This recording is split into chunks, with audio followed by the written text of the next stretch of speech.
ಈಗ ಮೊನ್ನೆ ಕೊಟ್ಟಿರುವ ಈ ಫ್ರೀಗಳಿಗೂ ಅಂದ್ರೆ ವಿದ್ಯಾರ್ಥಿಗಳದಾಗಿರ್ಬೋದು, ಭಾರತ್ ಜೋಡೋದಾಗಿರ್ಬೋದು ಅಲ್ಲ, ಆಲ್ರೆಡಿ ಗ್ಯಾರಂಟಿಯಲ್ಲಿ ಸಾಲದ ಸುಳಿಯಲ್ಲಿ ನೀವು ಸಿಗಾಕೊಂಡಿದ್ದೀರಿ. ಇದನ್ನು ಹೆಂಗ್ ನಿಭಾಯಿಸ್ತೀರಾ ನೀವು ಆರ್ಥಿಕ ಪರಿಸ್ಥಿತಿಯನ್ನ ಅಂತ ಮಾಧ್ಯಮದವ್ರು ಕೇಳಿದಕ್ಕೆ ಡಿ.ಕೆ. ಶಿವಕುಮಾರ್ ಹೇಳಿದ್ದು ಇದು ಡಿ.ಕೆ. ಸರ್ಕಾರ ಕಣ್ರಿ ಅಂತ.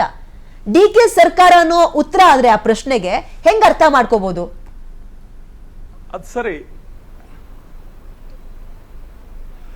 ಅದರ ಅರ್ಥ ಏನಪ್ಪಾ ಅಂದ್ರೆ ಡಿ.ಕೆ. ಶಿವಕುಮಾರ್ಗೆ ಬಿಸ್ನೆಸ್ ಗೊತ್ತು ಅಂತ. ಯಾಕಂದ್ರೆ ಡಿ.ಕೆ. ಶಿವಕುಮಾರ್ ತಮ್ಮ ಆಡಳಿತವನ್ನು ಕಲ್ತಿದ್ದು ಎಸ್ ಎಂ ಕೃಷ್ಣ ಅವರ ಕೈಯಲ್ಲಿ. ಎಸ್ ಎಂ ಕೃಷ್ಣ ಅವರು 1999-2004 ಮಧ್ಯೆ ಮುಖ್ಯಮಂತ್ರಿ ಆಗಿದ್ದಾಗ ಹೊಸ ರೀತಿಯ ಆರ್ಥಿಕ ಮತ್ತು ಏನು ರೆವಿನ್ಯೂ ಆದಾಯವನ್ನು ಹುಟ್ಟಿಸುವಂತ ಮಾರ್ಗಗಳನ್ನ ಕಂಡುಕೊಂಡಿದ್ರು. ಅದರಲ್ಲಿ ಬಹಳ ಮುಖ್ಯವಾದದ್ದು ಪಬ್ಲಿಕ್ ಪ್ರೈವೇಟ್ ಪಾರ್ಟಿಸಿಪೇಷನ್. ಅದಕ್ಕಿಂತ ಮುಂಚೆ ನಮ್ಮಲ್ಲಿ ಇರ್ಲಿಲ್ಲ ಪಬ್ಲಿಕ್ ಪ್ರೈವೇಟ್ ಪಾರ್ಟಿಸಿಪೇಷನ್ ಅಂತ. ಅಂದ್ರೆ ಖಾಸಗಿ ಗುತ್ತಿಗೆದಾರರು ತಮ್ಮ ಹಣದಲ್ಲೇ ಒಂದು ಮೂಲಭೂತ ಸೌಕರ್ಯ ನಿರ್ಮಾಣ ಮಾಡಿ ಅದಕ್ಕೆ ಒಂದು ಟೋಲು ಮತ್ತೊಂದು ಯೂಸರ್ ಫೀಸ್ ಅನ್ನ ಕಲೆಕ್ಟ್ ಮಾಡಿ ಆಮೇಲೆ ಸರ್ಕಾರಕ್ಕೆ ಹಿಂದಿರುಗಿಸೋದು. ಈಗ ಏನ್ ಟೋಲ್ ರೋಡ್ಗಳನ್ನ ನಾವು ನೋಡ್ತೀವಲ್ಲ, ಅವೆಲ್ಲ ಕೂಡ ಆಗಿನ ಕಾಲದಲ್ಲೇ ಬಂದಿದ್ದು ಆ ಕಲ್ಪನೆಗಳು. ಅದೇ ರೀತಿಯ ಮಾದರಿಗಳನ್ನು ಅನೇಕ ರೀತಿಗಳಲ್ಲಿ, ಅನೇಕ ರೂಪಗಳಲ್ಲಿ ಅನುಷ್ಠಾನಗೊಳಿಸಬಹುದು. ಇನ್ನೊಂದು ಅರ್ಥ ಏನಪ್ಪಾ ಅಂದ್ರೆ ಡಿ.ಕೆ. ಶಿವಕುಮಾರ್ ಸರ್ಕಾರದಲ್ಲಿ ಗ್ಯಾರಂಟಿ ಯೋಜನೆಗಳ ಅಮೂಲಾಗ್ರ ಪರಿಷ್ಕರಣೆ ಆಗ್ತದೆ. ಎಲ್ಲೆಲ್ಲಿ ದುಡ್ಡನ್ನ ಉಳಿಸಬಹುದು ಅದನ್ನ ಉಳಿಸೋ ಪ್ರಯತ್ನ ಆಗ್ತದೆ, ಅದರ ಅರ್ಥ. ಯಾಕಂದ್ರೆ ಈಗ ಈ ಗ್ಯಾರಂಟಿ ಯೋಜನೆಗಳಿಂದಾಗಿ ಆರ್ಥಿಕ ಹೊರೆ ಎಷ್ಟಾಯ್ತು ಅಂದ್ರೆ ಹೆಚ್ಚಿನ ತೆರಿಗೆ ಕೂಡ ಹಾಕಿ ನಿಭಾಯಿಸಕ್ಕೆ ಆಗದೇನೆ ಶಾಸಕರ ಶಾಸಕರ ಕ್ಷೇತ್ರ ಅಭಿವೃದ್ಧಿಗೂ ಕೂಡ ಹಣ ಹೊಂದಿಸೋಕಾಗ್ಲಿ ಸಿದ್ದರಾಮಯ್ಯ ಸರ್ಕಾರಕ್ಕೆ. ಹೀಗಿರುವಾಗ there is a market difference. Siddaramaiah ಅವರ ಆಡಳಿತ ಶೈಲಿಗೂ ಡಿ.ಕೆ. ಶಿವಕುಮಾರ್ ಆಡಳಿತ ಶೈಲಿಗೂ ಬಹಳ ದೊಡ್ಡ ವ್ಯತ್ಯಾಸ ಇದೆ. ಡಿ.ಕೆ. ಶಿವಕುಮಾರ್ ಅವರು at the end of the day he looks at governance as business in the sense ಆ ಕಾನ್ಸೆಪ್ಟ್ ಅಲ್ಲಿ ನಾವು ಹೇಗೆ ಹೌ ಟು ಮ್ಯಾಕ್ಸಿಮೈಸ್ ರೆವೆನ್ಯೂಸ್, ಆದಾಯವನ್ನು ಹೇಗೆ ಹೆಚ್ಚಿಸಿಕೊಳ್ಬೇಕು, ಮತ್ತೆ ಬಂಡವಾಳ ಹಾಕಿದ ಬಂಡವಾಳಕ್ಕೂ ಆದಾಯ ಬರಬೇಕು. ಒಬ್ಬ ಆರ್ಥಿಕ ತಜ್ಞ ಅಂತಲೇ ಕನ್ಸಿಡರ್ ಮಾಡ್ತಾ ಇದ್ರು ಸಿದ್ದರಾಮಯ್ಯ ಅವ್ರನ್ನ. ಅವ್ರಿಗೆ ಒಬ್ಬ ಬಿಸ್ನೆಸ್ ಪ್ರಶ್ನೆ ಬಂದಾಗ ಒಂದು ಸಣ್ಣ ಪ್ರಶ್ನೆ. ಎಸ್ ಪ್ಲೀಸ್ ಪ್ಲೀಸ್ ಸರ್, ಪ್ರಶ್ನೆ ನಾಗೆ ಜೆಡಿಎಸ್ ವಕ್ತಾರರಿಂದ ಒಂದು ಪ್ರಶ್ನೆ. ಆರ್ಥಿಕ ತಜ್ಞ ಅಂದ್ರೂ ಕೂಡ ಮಾತಾಡಿ ಸಾಹೇಬ್ರೆ. ನಮಸ್ತೆ ಸರ್. ನಮಸ್ಕಾರ ನಾಗೇಂದ್ರ ಅವರೇ. ಸರ್, ಈಗ ನೋಡಿ, ಕಳೆದ ಬಾರಿ ಅವರೊಂದು ಪ್ರಶ್ನೆ ಕೇಳಿದಾಗ ನೀವು ಒಬ್ಬ ರೈತರ ಮಗ, ಇಷ್ಟರ ಮಟ್ಟಿಗೆ ನಿಮ್ಮ ಹಣ ದ್ವಿಗುಣ ತ್ರಿಗುಣ ಯಾವ ರೀತಿ ಆಗ್ತಾ ಇದೆ ಅಂತಂದಾಗ ಮೋಸ್ಟ್ಲಿ ಚಿನ್ನ ಏನೋ ಬೆಳೆ ಬೆಳೀತಾ ಇದ್ರು ಅಂತಕ್ಕಂಥದ್ದು. ಏನಾದರೂ ಇವರು ಕೂಡ ಇಲ್ಲಿ ಸರ್ಕಾರದಲ್ಲೂ ಆ ರೀತಿ ಏನಾದರೂ ಒಂದು ಬದಲಾವಣೆ ತಂದು ಚಿನ್ನ ಏನೋ ಬೆಳೆಸೋ ಥರ ಅಥವಾ ದುಡ್ಡು ಬೆಳೆಸೋ ಥರ ಏನಾದರೂ ಯೋಜನೆ ಆಗ್ಬೋದಾ?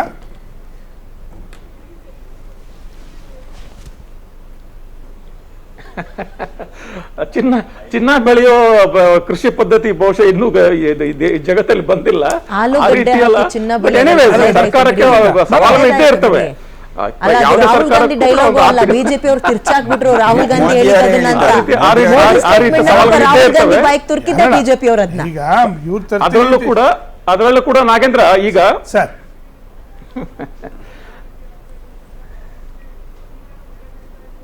ನಾಗೇಂದ್ರ ಏನಾಗ್ಬಿಟ್ಟಿದೆ ಈ ಸದ್ಯದ ಪರಿಸ್ಥಿತಿಯಲ್ಲಿ, ಹಿಂದೆ ಬೇರೆ ರೀತಿ ಇತ್ತು. ಸದ್ಯದ ಪರಿಸ್ಥಿತಿಯಲ್ಲಿ ದೇಶದ ಎಲ್ಲ ರಾಜ್ಯಗಳ ಆರ್ಥಿಕತೆಯನ್ನ ಮ್ಯಾನೇಜ್ ಮಾಡ್ಬೇಕಾದ್ರೆ ನಾವು GST ಅನ್ನು ಮಾತ್ರ ನಂಬಿಕೊಂಡು ಮಾಡ್ಬೇಕಾಗ್ತದೆ. GST ಆಚೆ ತನ್ನದೇ ಆದ ಆದಾಯವನ್ನು ಕಲ್ಪಿಸಿಕೊಳ್ಳೋದಕ್ಕೆ ಯಾವ ರಾಜ್ಯಗಳು ಅಷ್ಟಾಗಿ ಸ್ವಾತಂತ್ರ್ಯ ಉಳಿದಿಲ್ಲ. ಈಗ ಜೊತೆಗೆ ಸಾಲ ಮಾಡೋ ಸ್ವಾತಂತ್ರ್ಯ ಕೂಡ ಇಲ್ಲ.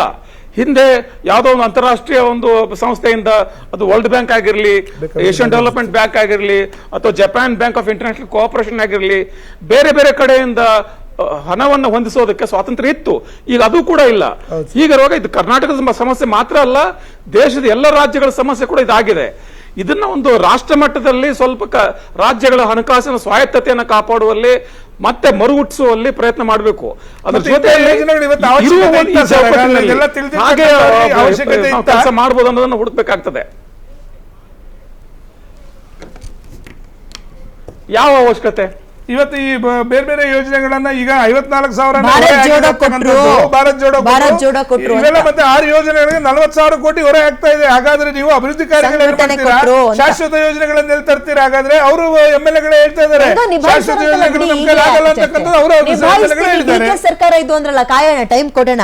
ಸರ್, ಇನ್ನೊಂದು ಪ್ರಶ್ನೆ, ನಾನು ಆಕ್ಚುಲಿ ಅದನ್ನ ಕಾಂಗ್ರೆಸ್ ಕೇಳಬೇಕು ಅನ್ಕೊಂಡಿದ್ದೆ, ಬಟ್ ನಿಮ್ಮ ಹತ್ರ ಉತ್ತರವನ್ನ ಅಥವಾ ವಿಶ್ಲೇಷಣೆ ಬಯಸ್ತೀನಿ. ಇವತ್ತು ರಾಮಲಿಂಗಾರೆಡ್ಡಿ ಅವರು ಮಧ್ಯಾಹ್ನ ಅಥವಾ ಸಂಜೆ ಅಥವಾ ನಾಳೆ ಇನ್ಯಾರು ಅಂತ ಪ್ರಶ್ನೆ. ಯಾಕಂದ್ರೆ ಸತೀಶ್ ಜಾರಕಿಹೊಳಿ ಅವರು ಯಾವ ರೀತಿ ದುಂಬಾಲ್ ಬಿದ್ಬಿಟ್ಟಿದ್ರು, ಅವ್ರು ಡೆಲ್ಲಿ ಫ್ಲೈಟಿಗೆ ಹಾಕಿರೋ ಖರ್ಚು ಎಷ್ಟು ಅಂತ ನೋಡ್ಬಿಟ್ರೆ ಭಯ ಆಗುತ್ತೆ ಇದೇ ಕೆಪಿಸಿಸಿ ಅಧ್ಯಕ್ಷ ಸ್ಥಾನಕ್ಕೆ. ಅಂಡ್ ಅವ್ರ ಜೊತೆಗೆ ಜನ ಇದ್ದಾರೆ ಅಂತ ಕೇಳಿದ್ರೆ ತಿಂಗಳಿಗೆ 2-3 ಸಲ 30-40 ಜನ MLA ಗಳನ್ನ ಕೂರಿಸ್ಕೊಂಡು ಡಿನ್ನರ್ ಲಂಚ್ ಪಾರ್ಟಿ ಏನ್ ಮಾಡ್ತಾರೆ. ಅವ್ರ ನೆಕ್ಸ್ಟ್ ಮೂವ್ ಏನಾಗಿರ್ಬೋದು ಸರ್? ಅವರು ಹಿಂಗೆ ರೆಬೆಲ್ ಆದ್ರೆ ಏನಿಲ್ಲ, ಈಗಾಗಲೇ ಅದೇ ನಿನ್ನೆ ಮೊನ್ನೆ ಸತೀಶ್ ಜಾರಕಿಹೊಳಿ ಹೇಳಿಬಿಟ್ಟಿದ್ದಾರೆ, ನನಗೆ ಆಯ್ಕೆಯನ್ನು ಕೊಟ್ಟರು ಮಂತ್ರಿಗಿರಿ ಅಥವಾ ಕೆಪಿಸಿಸಿ ಹುದ್ದೆ ಅಂತ ಹೇಳಿ, ಅದರಲ್ಲಿ ನಾನು ಮಂತ್ರಿಗಿರಿನ ಆಯ್ಕೆ ಮಾಡ್ಕೊಂಡಿದ್ದೇನೆ ಅಂತ ಅವರು ಹೇಳಿ ಆಗಿದೆ. ಈಗ ಇನ್ನು ಮೇಲೆ ಅವರು ನನಗೆ ಕೆಪಿಸಿಸಿ ಪಟ್ಟವೇ ಬೇಕು ಅಂತ ಹಠ ಹಿಡಿಯೋದ್ರಲ್ಲಿ ಅರ್ಥ ಇರೋದಿಲ್ಲ. ಯಾಕಂದ್ರೆ ಅವರಿಗಿಂತ ಸತೀಶ್ ಜಾರಕಿಹೊಳಿಗಿಂತ ಬಹುಶಃ 10 ಪಟ್ಟು ಸಮರ್ಥವಾಗಿರುವಂತಹ BK ಹರಿಪ್ರಸಾದ್ ಅಲ್ಲಿ ಈಗ ಬಂದ್ ಆಗಿದೆ. ಮತ್ತೆ BK ಹರಿಪ್ರಸಾದ್ ಆಯ್ಕೆ ಬಹಳ ಸೂಕ್ತ ಕೂಡ ಕಾಂಗ್ರೆಸ್ ಪಕ್ಷದ ದೃಷ್ಟಿಯಿಂದ. ಹೀಗಿರುವಾಗ ನಾನು BK ಹರಿಪ್ರಸಾದ್ ತೆಗೆದಾಕಿ ನನ್ನನ್ನು ಮಾಡಿ ಅಂತ ಕೇಳೋದ್ರಲ್ಲಿ ಅರ್ಥ ಇರೋದಿಲ್ಲ. ಬಟ್ ಎನಿವೇಸ್ 2028ಕ್ಕೆ ಅವರು ತಮ್ಮ ಸಿದ್ಧತೆಯನ್ನ ಮುಂದುವರಿಸಿಕೊಂಡು ಹೋಗ್ತಾರೆ. ಹಾಗೆ ಮುಂದಿನ ಗೇಮ್ ಪ್ಲಾನ್ ಏನು ಅನ್ನೋದನ್ನ ನಾವು ಕಾದ್ ನೋಡ್ಬೇಕಾಗ್ತದೆ. ಕಾಂಗ್ರೆಸ್ ನಲ್ಲಿ 2 ಬಣ ಆಗುತ್ತಾ? ಕೆಪಿಸಿಸಿ ಅಧ್ಯಕ್ಷರದೊಂದು ಬಣ, ಮುಖ್ಯಮಂತ್ರಿದೊಂದು ಬಣ ಅಂತ ಅವರೇ ಬಾಯ್ಬಿಟ್ಟು ಹೇಳಿದ್ದಾರೆ. ಅಧಿಕಾರ ಬೇಕಾ? DK ಶಿವಕುಮಾರ್ ಕಡೆಗೆ ಹೋಗಿ, ಪಕ್ಷ ಸಂಘಟನೆ ನಮ್ಮ ಮೇಡಮ್ ಅವ್ರಿಗೆ ನೀವು ತೋರ್ಸೋ ಗೌರವ ಬೇಕು ಅಂದ್ರೆ ನನ್ ಕಡೆಗೆ ಬನ್ನಿ ಅಂತ ಕೇಳಿದ್ದಾರೆ. ಹೆಂಗ್ ನೋಡ್ತೀರಿ ಇದನ್ನ ನೀವು?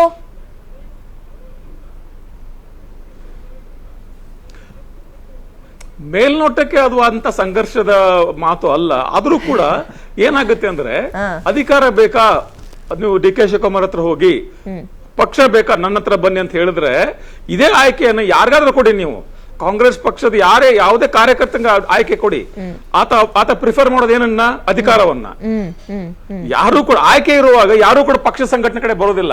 ದಟ್ಸ್ ಡಿಫರೆಂಟ್ ಡಿಬೇಟ್ ಆಲ್ ಟು. But anyways what he was trying to tell was, ಅಕಸ್ಮಾತ್ ನಿಮಗೆ ಸಂಪುಟದಲ್ಲಿ ಯಾವುದೇ ಸ್ಥಾನಮಾನ ಸಿಗದೆ ಹೋದ್ರೆ ನನ್ನ ಹತ್ರ ಅರ್ಜಿ ತಗೊಂಡ್ ಬರಬೇಡಿ ಅಂತ.